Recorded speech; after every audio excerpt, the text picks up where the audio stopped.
નમસ્કાર દર્શક મિત્રો, દર બુધવારે અમદાવાદ દૂરદર્શન કેન્દ્ર દ્વારા પ્રસારિત થતા તથા તમારા જ થકી એવા લોકપ્રિય થયેલા કૃષિ દર્શન ફોનની લાઈનમાં હું ડૉક્ટર હિરલ ચતુર્વેદી આપ સૌ ખેડૂત મિત્રોનું હાર્દિક સ્વાગત કરું છું. મિત્રો, બુધવાર એટલે આપ જાણો જ છો કે 5:30 થી 6નો સમય એટલે કે અડધો કલાક આપણને મળતો હોય છે અને કૃષિ દર્શન ફોનની લાઈવ હંમેશા એવી પ્રયત્ન કરતા હોય છે કે વધુમાં વધુ પ્રશ્ન પૂછીને ચર્ચા કરીને વિષયના અનુરૂપ સારામાં સારી માહિતી આપણે લઈ શકીએ. આજે જે વિદ્વાન આપણી સાથે આવ્યા છે, જે નિષ્ણાંત છે, એ તો ડૉક્ટર છે, પોતાના ફિલ્ડમાં તો નિષ્ણાંત છે, પણ એટલી સરસ એમની પાસે માહિતી છે કે આપણે પણ એવો પ્રયત્ન કરીશું, વધુમાં વધુ ચર્ચા કરીએ, પ્રશ્નોત્તરી કરીએ અને વિષયને અનુરૂપ સર્વને લાભ થાય એવી માહિતી પ્રાપ્ત કરીએ. આજે કૃષિ દર્શન ફોન ઇન લાઈનમાં મિત્રો આપણે વિષય રાખ્યો છે કારીગડા, જેને શાકભાજી કહી શકાય છે, તેની વૈજ્ઞાનિક ખેતી પદ્ધતિ. આ વિષય અંતર્ગત જો આપને કોઈ પણ મૂંઝવણ હોય, કોઈ પણ પ્રશ્ન પૂછવા માંગતા હોય તો અમારા નિષ્ણાંતને ફોન કરીને પૂછી શકો છો. પ્રશ્ન પૂછવા માટેની ફોન લાઈન શરૂ થઈ ગઈ છે. હું આપને ફોન નંબર જણાવી દઉં: 079-2685-3814 અને 079-2685-3816. આપ જ્યારે પણ નિષ્ણાંત સાથે ફોન ઉપર વાત કરો ત્યારે ટીવીનો અવાજ ધીમો કરીને સીધો કોન્ટેક્ટ અમારી સાથે ફોન ઉપર કરજો અને ત્યારબાદ જવાબ સાંભળવા માટે આપ ફરીથી વોલ્યુમને વધારી શકો છો. આજે કૃષિ દર્શન ફોન ઇન લાઈવમાં કારીગડા શાકભાજીની વૈજ્ઞાનિક ખેતી પદ્ધતિ અંતર્ગત વિસ્તૃત માહિતીને માર્ગદર્શન આપવા માટે આપણી સાથે નિષ્ણાંત ઉપસ્થિત છે. હું ડૉક્ટર સાહેબનો પરિચય આપું તો ડૉક્ટર અશોકભાઈ એન ચૌધરી સાહેબ, મદદનીશ સંશોધન વૈજ્ઞાનિક, પાક સુધારણા કેન્દ્ર, સરદાર દાંતીવાડા કૃષિ યુનિવર્સિટી, સરદાર કૃષિનગર ખાતે પોતાની હાલ ફરજ બજાવે છે. તો ડૉક્ટર સાહેબને મળીએ અને આ કારીગડા, જેને આપણે શાકભાજી કહેતા હોય છે, એની વૈજ્ઞાનિક ખેતી પદ્ધતિ અંતર્ગત વિસ્તૃત માહિતી મેળવીને સારામાં સારી માહિતી મેળવીને આપણે બધાને ઉપયોગી થઈ શકે એવો પ્રયત્ન કરીએ. કાર્યક્રમની શરૂઆતમાં સૌપ્રથમ સાહેબ આપનું સ્વાગત છે. નમસ્કાર. નમસ્કાર. ડૉક્ટર ચૌધરી સાહેબ, હવે આપણે કારીગડા, જેને આપણે શાકભાજી કહીએ છીએ, એની જ્યારે આપણે વૈજ્ઞાનિક ખેતી પદ્ધતિની વાત કરતા હોઈએ તો સૌપ્રથમ તો તમારી પાસેથી એ જાણવું છે કે આ પાક કેવો છે? બિલકુલ. કાળેગડાની વાત કરીએ તો કાળેગડા પાક એ જમીન ઉપર પથરાતો એક વેલાવાળો પાક છે અને વર્ષોથી આને જે સૂકા અને અર્ધસૂકા વિસ્તારમાં જ્યાં વરસાદ ઓછો છે, જ્યાં જમીન થોડીક ક્ષારવાળી છે, મતલબ એકદમ લો ફર્ટાઇલ સોઇલની અંદર આ પાક વર્ષોથી લેવામાં આવતો હતો, પણ એને મુખ્યત્વે મિશ્ર પાક પદ્ધતિમાં એનો ઉપયોગ થતો હતો. એકલા પાક તરીકે એને લેવામાં આવતો નહોતો. પણ તાજેતરમાં અમારી દાંતીવાડા કૃષિ યુનિવર્સિટી દ્વારા જે નવીન સંશોધનો આ પાક ઉપર હાથ ધરવામાં આવ્યા, એના પછી આ પાકને આપણે ઉનાળા ઋતુની અંદર, મોટાભાગે આ પાકનું વાવેતર ચોમાસાની અંદર બાજરી સાથે કે જુવાર સાથે મિશ્ર પાકમાં એના બીજ નાખી દેતા હતા ખેડૂતો અને એની ખેતી કરતા હતા. પરંતુ અમારા નવીન સંશોધનો પરથી એને જો તમે ઉનાળો ઋતુની અંદરમાં આ પાકને તમે વાવેતર હેઠળ લાવો છો તો એના જે કુમળા ફળ હોય છે એને તોડી અને તમે માર્કેટમાં વેચાણ કરી શકો. એટલે શાકભાજી તરીકે પણ એની ડિમાન્ડ કોરોના પછી વધુ વધી છે, તો ત્યારે તમે આ પાકને શાકભાજી તરીકે યુઝ કરી શકો અને એ પ્રકારની ભલામણો અમારી દાંતીવાડા કૃષિ યુનિવર્સિટીઓએ ખેડૂતો માટે આપી છે. બરાબર છે. હવે ઘણી વખત એવું થાય ને, જેમ કે ખેડૂત મિત્રો, સાહેબે શું કીધું, મારા ખ્યાલથી ધીરજભાઈ રબારી ડેર પાટણથી આપણી સાથે જોડાઈ ગયા છે. મિત્રો, આપણે એમને સાંભળીએ. હેલો ધીરજભાઈ. નમસ્કાર હિરલબેન. નમસ્કાર. કૃષિ દર્શન ફોન ઇન લાઈનમાં આપનું સ્વાગત છે. આપનો પ્રશ્ન જણાવો. પ્રશ્ન એ છે કે મારા ખ્યાલથી વેલાવાળા કાળંગડાની ખેતીની વાત હશે. હા.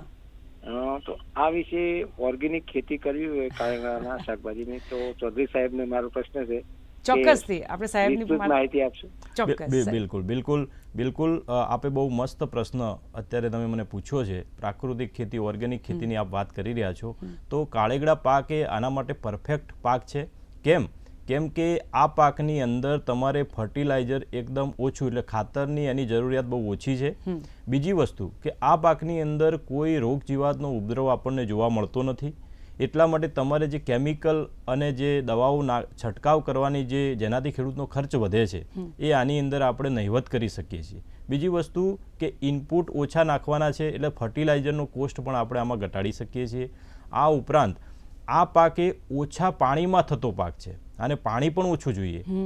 બીજી વસ્તુ, એટલે પાણી જે ઓછા પાણીનો જે વિસ્તારમાં ઓછું પાણી છે, એ પણ આને સૂક્ષ્મ પિયત પદ્ધતિ અપનાવીને, ટપક પદ્ધતિ અપનાવી અને તમે સારી રીતે આની ખેતી કરી શકો. અને બીજો જે ઓર્ગેનિક ફાર્મિંગ અને પ્રાકૃતિક ખેતીની અંદર જે અગત્યનો છે કે મલ્ચિંગ એક મલ્ચિંગનો જે કોન્સેપ્ટ છે, એ પણ આની અંદર આપણે નેચરલી મલ્ચિંગ, કેમ કે વેલાવાળો પાક છે એટલે જમીન ઉપર પથરાઈ જશે અને જમીન ઉપર આના વેલા થઈ જશે એટલે ઉનાળાની અંદર જે ભેજ છે એની જમીનની અંદર ભેજની સાચવણી પણ વધુ થશે અને જે જમીનમાં વધારે પડતી અમુક વિસ્તારમાં વધારે પડતી આપણે ગુજરાતમાં ઉત્તર ગુજરાતમાં ગરમી પડે છે તો જે ઓર્ગેનિક કાર્બન ઓછો થઈ જતો હોય છે ઉનાળાની અંદર એ પણ આપણે સાચવી શકીશું.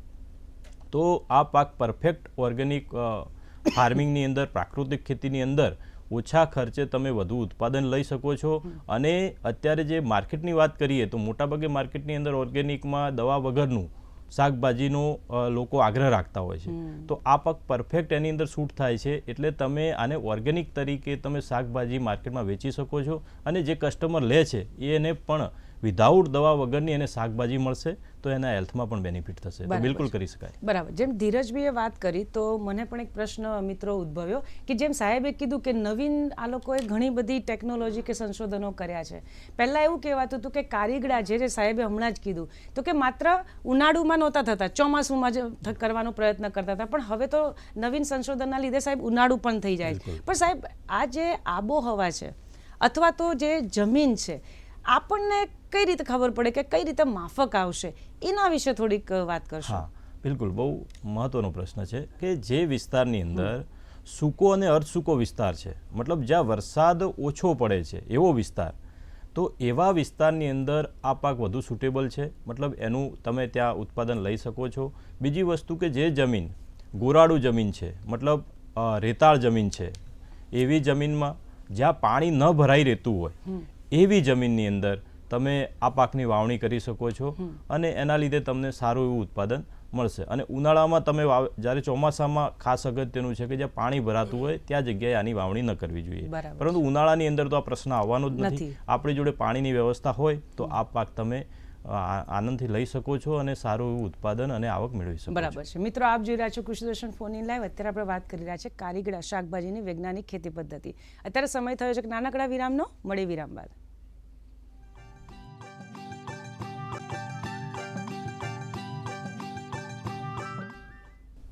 વિરામ બાદ ફરીથી આપનું સ્વાગત છે મિત્રો. આપ જોઈ રહ્યા છો કૃષિ દર્શન ફોન ઇન લાઈવ. અત્યારે આપણે વાત કરી રહ્યા છીએ કારીગડા શાકભાજીની વૈજ્ઞાનિક ખેતી પદ્ધતિ. સરદાર કૃષિનગરથી પધારેલા ડૉક્ટર સાહેબ ખરેખર ખૂબ સરસ વાત કરી રહ્યા છે. પણ આપણે સાહેબને તમારા વતી ફરીથી એક સરસ મજાનો પ્રશ્ન પૂછ્યો કે સાહેબ આ જે પાક છે એનો વાવણીનો સમય કેટલો?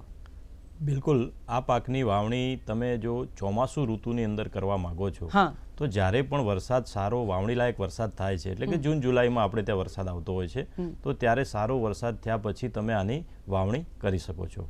આના પછીની બીજી સિઝન જે આની અંદર તમે લઈ શકો એ ઉનાળુ સિઝન છે. તો ઉનાળાની અંદર તમારે વાવણી કરવી હોય તો ફેબ્રુઆરી મહિનાના બીજા અઠવાડિયાની અંદર આની તમારે વાવણી કરી દેવી, જેના લીધે તમને સારું ઉત્પાદન આની અંદર શાકભાજી માટે તમને મળી શકે છે. બરાબર છે. જેમ સાહેબ તમે કીધું કે દાંતીવાડા યુનિવર્સિટીએ ખાસ કરીને નવી સંશોધન કરી છે, તો નવી સંશોધન કરેલી જાતો કઈ કઈ છે? કારણ કે ઘણી વખત શું થાય કે જો એના વિશે પણ થોડી માહિતી નહીં હોય ને તો ઉત્પાદનમાં અને આર્થિક રીતે અમને એનું નુકસાન થાય. આપ શું સલાહ આપશો? બિલકુલ બિલકુલ. કેમ કે કોઈ પણ પાકની વાવણી છે એનો મુખ્ય જે આધાર છે એનું બીજ છે. બીજની પસંદગી બહુ અગત્યની હોય છે ખેડૂત માટે અને બીજ સારું સુધારેલી જાતની વાવણી કરવી અગત્યની હોય છે. તો દાંતીવાડા કૃષિ યુનિવર્સિટી દ્વારા કાળેગડાની અંદર ગુજરાત કાળેગડા 1, ગુજરાત કાળેગડા 2 અને તાજેતરમાં 2022-23માં આપણે એક નવી જાત આપી ગુજરાત કાળેગડા 3. આ જાત આપણે દાંતીવાડા કૃષિ યુનિવર્સિટી દ્વારા ખેડૂતો માટે ભલામણ કરવામાં આવી છે અને એની જો એ ખેડૂત બીજ પસંદગી કરે છે અને એના થ્રુ એ વાવેતર કરે છે તો એને વધુ ઉત્પાદન ચોક્કસ મળશે. અને બીજું કે જે એની જે રોગપ્રતિકારક શક્તિ છે એ પણ આ બધી જાતોમાં વધુ છે. બરાબર છે. હું ક્યારની રાહ જોઈ રહી છું મિત્રો. ઝડપથી ફોન ઉપાડો, વિષયને અનુરૂપ તમારા દ્વારા પ્રશ્ન પૂછાય અને સરસ મજાની માહિતી આપણે સાહેબ પાસેથી લઈ શકીએ એવી અપેક્ષા હું આપની પાસે રાખી રહી છું. ત્યાં સુધી હું સાહેબની સાથે વાત કરું કે ચૌધરી સાહેબ, હવે તમે વાવણીની તો વાત કરી, બરાબર, પરંતુ ઘણી વખત એવું થાય ને કે એનું અંતર કેટલું રાખવું. કે ઘણી વખત એ અંતરની પણ જો માહિતી વ્યવસ્થિત ના હોય તો તકલીફ થાય. તો વાવણીનું અંતર આપની દ્રષ્ટિએ કેટલું રાખવું જોઈએ? બિલકુલ. વાવણીનું અંતર છે બહુ અગત્યનો મુદ્દો છે. એટલે વાવણીના અંતરની વાત કરીએ તો જ્યારે તમે શાકભાજી માટે આની વાવણી કરો છો ત્યારે તમારે 1 મીટર બાય 1 મીટર એટલે કે 2 લાઈન વચ્ચેનું અંતર 1 મીટર હોવું જોઈએ અને પ્લાન્ટ ટુ પ્લાન્ટ એટલે કે એક છોડ પછી બીજા છોડનું અંતર પણ 1 મીટર હોવું જોઈએ. એટલે 1 બાય 1 મીટરના અંતરે તમે એની વાવણી કરશો તો તમને વધુ ઉત્પાદન મળશે. બીજી વસ્તુ કે જ્યારે તમે લાઇનમાં વાવેતર કરો છો ત્યારે તમારે પિયત માટે પણ જે ડ્રીપની લાઈનો છે, ટપક પદ્ધતિમાં જે લાઈન હોય છે લેટરલ, એ એક લાઈને તમારે મૂકી દેવાની થાય. તો આ રીતે તમે એક આધુનિક ખેતી પદ્ધતિ અપનાવી અને આ રીતે તમે એની વાવણી કરી શકો. પણ ઘણી વખત શું થાય સાહેબ, ખાલી મેં વાવણીનું અંતર જાણી લીધું એ પૂરતું નથી. મને પણ એ પણ જાણવું છે કે જ્યારે વાવણી કરતા હોય તો વાવણી કઈ રીતે કરવી જોઈએ. કારણ કે નિષ્ણાંતો મિત્રો એવું કહેતા હોય છે કે વાવણી કઈ રીતે કરવી ને એ પણ એક અગત્યનો મુદ્દો હોય છે. તો આપણે સાહેબ પાસેથી જ સાંભળીએ. સાહેબ, બિલકુલ.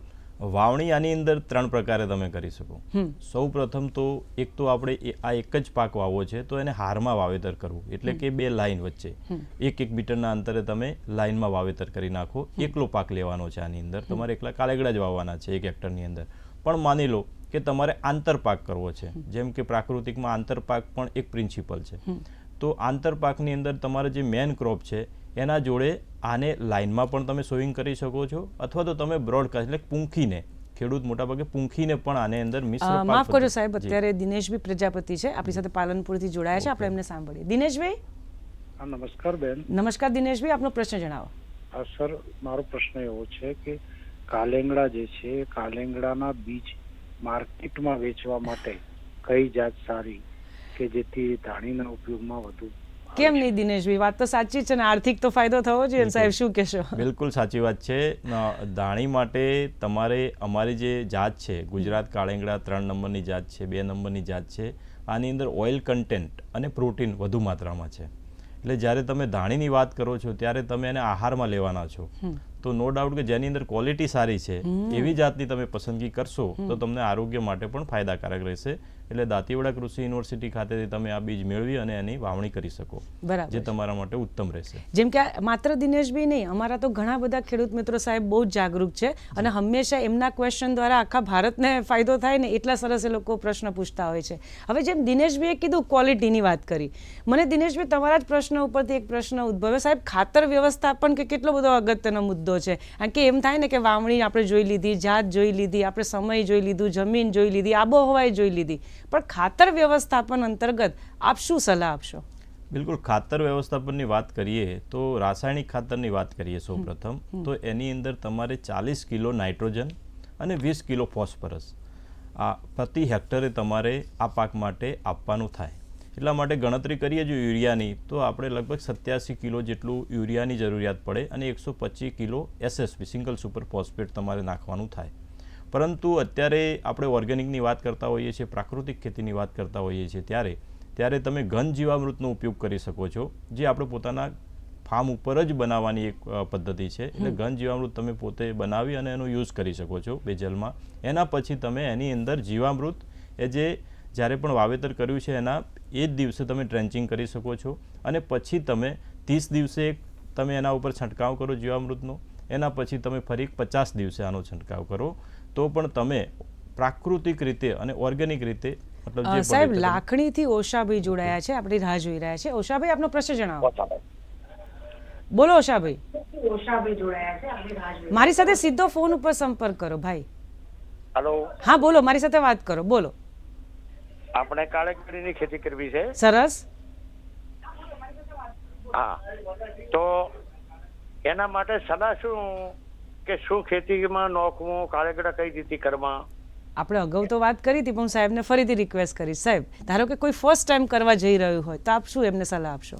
બિલકુલ. ફર્સ્ટ ટાઈમ આપ કરવા માંગો છો તો સૌ પ્રથમ તમે નક્કી કરો કે તમે ચોમાસામાં કરવા માંગો છો કે ઉનાળામાં. અમે તમને ભલામણ કરીએ છીએ કે તમે ઉનાળામાં કરો. બરાબર. શાકભાજી માટે જાઓ છો તો ઉનાળામાં જાઓ. કેમ કે ઉનાળાની અંદર બીજી લીલી શાકભાજી બહુ ઓછી હોય છે માર્કેટની અંદર, અને જ્યારે ઉનાળામાં આપણે મોટાભાગે પાણી વધુ પીતા હોઈએ છીએ, જ્યારે આ એક શાકભાજી એવી છે કે જેની અંદર પલ્પ છે, એની અંદર 90% તો પાણી જ છે. અચ્છા. એટલે આ એક સારી સબ્જી છે જે તમારા શરીર માટે પણ જરૂરી છે. તો આ ઉનાળામાં તમે કરશો તો એના તમને ભાવ માર્કેટમાં સારા મળશે. જ્યારે તમે ચોમાસામાં કરવા જાઓ છો, ચોમાસામાં બીજી પણ સબ્જી ઘણી બધી માર્કેટમાં હોય છે, લોકોને ઓપ્શન મળી રહેતા હોય છે. જ્યારે આની અંદર ઉનાળામાં તમને આ લીલી શાકભાજી માટે કાળેગડાની ખેતી કરો છો તો તમને ભાવ પણ સારા મળશે. બીજું રોગ જીવાતનો તો ઉપદ્રવ આની અંદર નહિવત છે, પણ ઉનાળામાં તો બહુ ઓછો તમારે જોવા મળશે. અને તમારી જોડે પાણી ભલે ઓછું હોય તો તમે સૂક્ષ્મ પિયત પદ્ધતિથી પણ આની ખેતી સારી રીતે કરી શકશો. અને બીજી જે અગાઉ આપણે વાત કરી એ પ્રમાણે કે એની અંદર ખાતર વ્યવસ્થાપન, એટલે ખાતર બહુ ઓછું જોઈએ છે. બરાબર છે. અને અત્યારે ઓર્ગેનિક જે સ્ત્રોત છે એનો ઉપયોગ કરીને તમે પોતાના ઘરે પણ ઘન જીવામૃત આનો સ્પ્રે કરી અને આમાં કેવું છે સાહેબ કે વિષય એટલો સરસ છે કે ધોળકાથી મહેન્દ્રભાઈ પણ કોલ પર છે, આપણે એમને સાંભળીએ. મહેન્દ્રભાઈ જી હા બોલો, આપનો પ્રશ્ન જણાવો. મારો પ્રશ્ન બેન એમ છે હા કે આ કારેગડા કેટલા સમયમાં ઉત્પાદન આપે અને એકરે આશરે કેટલું ઉત્પાદન આવે, સાચી એનો ખૂબ ભાવ શું હોય, બજાર ક્યાં એનું? ખૂબ સરસ પ્રશ્ન મહેન્દ્રભાઈ સાહેબ. યસ, કાળેગડા જે છે એ આખા એનો જે ડ્યુરેશન છે એની વાત કરીએ તો 80 દિવસનો પાક છે. અચ્છા બરાબર. જ્યારે તમે વાવો છો એના પછી 30 થી 35 દિવસે એની અંદર ફૂલ આવી જાય છે અને પ્રથમ વીણી, એટલે વીણી ક્યારે કરવાની છે એ અગત્યની છે આની અંદર. તો જ્યારે પણ જેમ આપણે દેશી ભાષામાં વાત કરીએ તો જે દડો ક્રિકેટનો બોલ આવતો હોય છે, જે બાળકો રમતા હોય છે એટલી સાઇઝ થાય છે ત્યારે એને તમારે તોડી દેવાના છે. અને આ રીતે તમારે તોડવાની શરૂઆત 45 થી 50 દિવસે થઈ જતી હોય છે. એના પછી 80 દિવસ સુધી આની અંદર ફ્રૂટિંગ આવતું હોય છે. એટલે તમારે લગભગ 15 થી 20 વીણી આજુબાજુ તમારે વીણી કરવી પડે. વીણી કેટલા દિવસે કરવી? તો બે દિવસે તમારે વીણી કરવી પડશે, જે અમારી જાત તમે વાવશો તો એ રીતે તમે કરશો તો તમારે 15 થી 20 વીણી આવશે. અને ઉત્પાદનની વાત કરી છે આપશ્રીએ તો એકરની અંદર 5000 થી 8000 કિલો ઉત્પાદન તમને મળે છે. માર્કેટની વાત કરી છે તો માર્કેટ તમારે તમારા વિસ્તારની અંદર લોકલ માર્કેટમાં તમે જાઓ છો અત્યારે સબ્જી લેવા તો પણ કાળેગડા મળે જ છે. એટલે લોકલ જ્યાં તમારું શાકભાજીનું માર્કેટ હોય ત્યાં તમને આનું માર્કેટ ડેફિનેટલી મળી જશે. અને ઉનાળાની અંદર તો આનો જે માર્કેટ ભાવ હોય છે આપણે લેવા જઈએ છીએ તો લગભગ 20 થી 30 રૂપિયા પ્રતિ કિલોએ વેચાતા હોય છે. તો ખેડૂતની વાત કરીએ તો લગભગ 10 થી 15 રૂપિયા એને મળી શકે. તો આપ બિલકુલ આને કરી શકો. અને આ રીતે તમે થોડું તમારી રીતે એને ઓર્ગેનિક કરો છો અથવા પ્રાકૃતિક કરો છો તો એના વધુ પ્રીમિયમ ભાવ પણ આપ લઈ શકો છો. બરાબર છે. મિત્રો આપ જોઈ રહ્યા છો કૃષિ દર્શન ફોનની લાઈવ. અત્યારે આપણે વાત કરી રહ્યા છે કારેગડાની વૈજ્ઞાનિક ખેતી પદ્ધતિ. ત્યારે ફરીથી સમય થયો છે કે નાનકડા વિરામનો.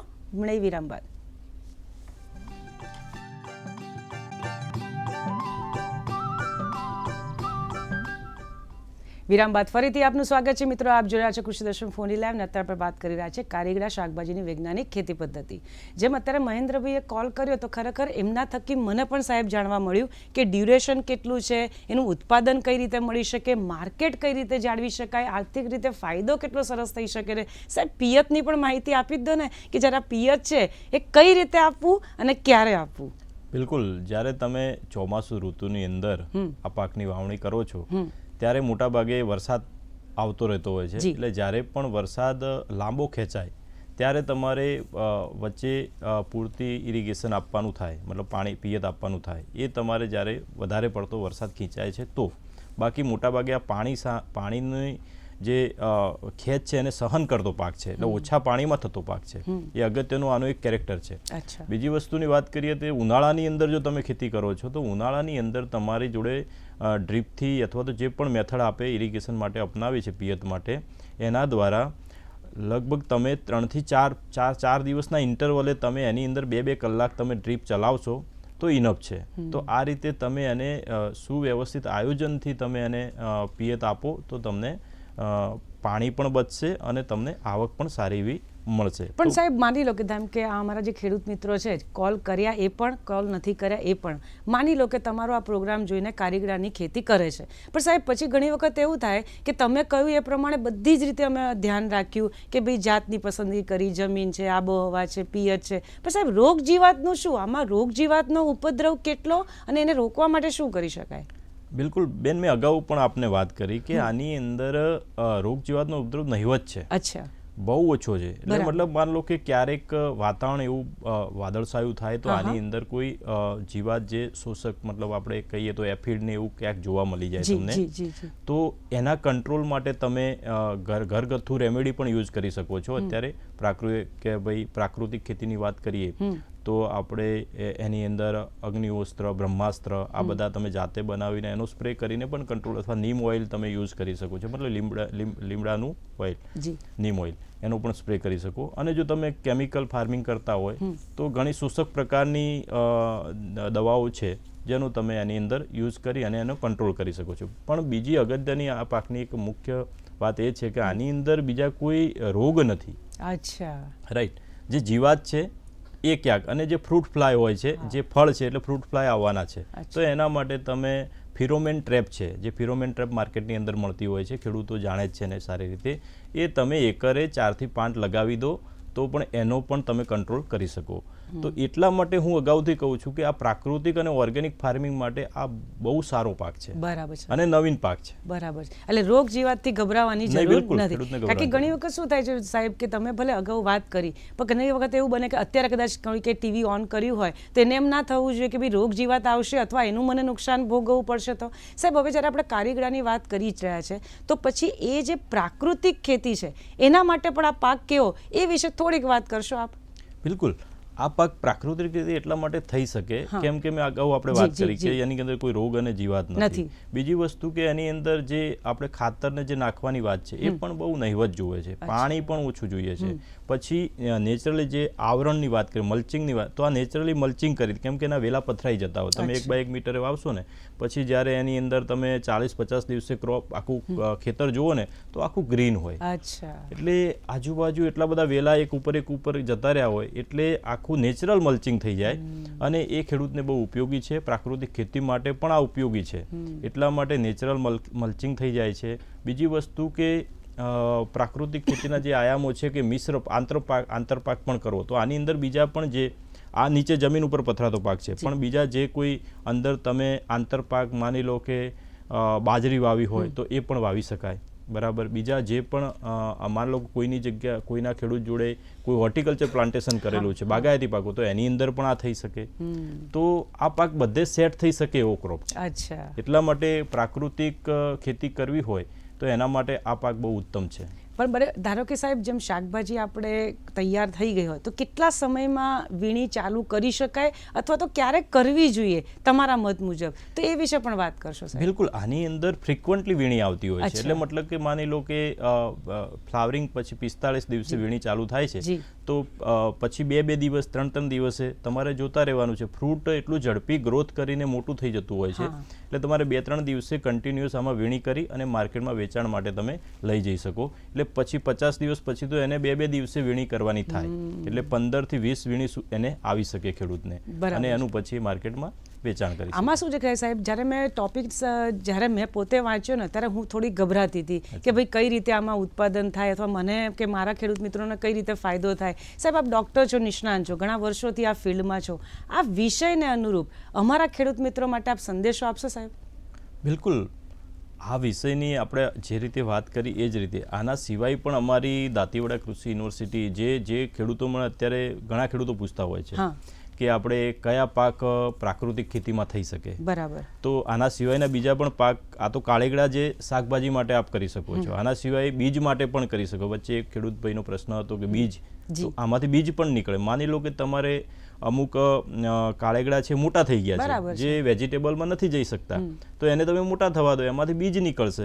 એ બીજ પણ માર્કેટની અંદર 20 કિલોના 3 થી 4 હજાર રૂપિયા તમને મળતા હોય છે અને એમાંથી જે દાળ નીકળે છે, મગજસરી એને આપણે કહીએ છીએ, એમાંથી ઓઇલ પણ નીકળે છે, વેજીટેબલ ઘી પણ બને છે આ પાકમાં. એટલે ગભરાવાની જરૂર નથી. વેલ્યુ એડિશન કરીને ખેડૂત વધુ આવક આમાં અંદર મેળવી શકે એવા. આમ તો એવું છે ને સાહેબ કે વિષય એટલો બધો બહોળો છે ને પણ સમયની મર્યાદા છે, આપણે અટકવું પડશે. પણ સરદાર કૃષિનગરથી ચૌધરી સાહેબ આપ અહીંયા પધાર્યા અને અમારા ખેડૂત મિત્રોને કારીગડા શાકભાજીની જે વૈજ્ઞાનિક ખેતી અંતર્ગત માહિતી આપી તે બદલ અમદાવાદ દૂરદર્શન કેન્દ્ર વતી તથા અમારા તમામ ખેડૂત મિત્રો વતી હું આપનો ખૂબ ખૂબ આભાર માનું છું. નમસ્કાર. નમસ્કાર. Thank you. મિત્રો, આજે કૃષિ દર્શન ફોન ઇન લાઈવમાં કારીગડા શાકભાજીની વૈજ્ઞાનિક ખેતી પદ્ધતિ ડૉક્ટર ચૌધરી સાહેબ પાસેથી આપણે જાણી. મેળવેલી માહિતીનો ભરપૂર ઉપયોગ કરીને સફળતા મેળવો તેવી શુભેચ્છા. ઝડપથી આવતા બુધવારના વિષય અંતર્ગત આપને માહિતગાર કરી દઈએ. આવતા બુધવારે તારીખ 12/3/2025ના રોજ જે વિષય અંતર્ગત તમે અમારા નિષ્ણાતને પ્રશ્ન પૂછી શકશો એ વિષય છે મશરૂમની ખેતી, આવિષ્કાર અને ટેકનોલોજી. કૃષિ દર્શન ફોન ઇન લાઈવ અહીં સમાપ્ત કરી છે. ફરી મળીશું એક નવા વિષય સાથે. ત્યાં સુધી રજા આપશો. નમસ્કાર.